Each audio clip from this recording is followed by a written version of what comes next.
അതുകൊണ്ട് നമുക്ക് എന്തായാലും മോൻ ഈ രാഗത്തിനെ കുറിച്ച് കൂടുതൽ അറിവ് ശേഖരിച്ചാൽ മോൻ അത് കുറച്ചുകൂടി നന്നായിട്ട് പെർഫോം ചെയ്തിട്ടുണ്ട്. അപ്പൊ എന്തായാലും മോന് ഇനി ലിറിക്സിന്റെ കാര്യത്തിൽ കുറച്ച് കൂടുതൽ ശ്രദ്ധിച്ചാൽ മതി. എവിടെയൊക്കെ എന്തൊക്കെ വരണം, എന്താണ് സ്ഫുടതാന്നുള്ളത്. പിന്നെ അല്ലാതെ എനിക്ക് വേറെ കാര്യമായിട്ടുള്ള പ്രശ്നങ്ങളൊന്നുമില്ല. ഈ മോനിക്ക് കുറച്ചുകൂടി ഫീൽ എന്താന്ന് അറിഞ്ഞു തുടങ്ങിയിട്ടുണ്ട്.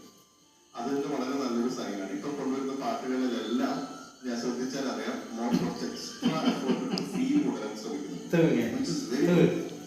ഈ ഒരു സ്റ്റേജിൽ മോൻ ഇത്ര ആയ സ്ഥിതിക്ക് പോയി ധൈര്യമായിട്ട് കൊണ്ടുപോകുന്നു. Okay, all the best. എല്ലാവരും പറഞ്ഞു വളരെ ഡിഫിക്കൽട്ട് സോങ് ആണ് ഇത് കൃഷ്ണൻ. ഇത് ഒരു വലിയ പേര്. ചില കൃതികൾ പോലെ തന്നെ ഈ പാട്ടുകൾ തന്നെ അതിന്റെ ഒരു പക്വത വേണം പാടാൻ. അപ്പൊ കുറച്ചുകൂടി മെച്യൂരിറ്റി വന്നിട്ട് ഈ പാട്ട് പാടിയ അത്രയും ഭംഗി നമുക്ക് കൊടുക്കാൻ പറ്റും. കണ്ണോട് കാണുന്നതല്ല, കണ്ണോട് കേട്ടിട്ടുണ്ടല്ലേ? കണ്ണോട്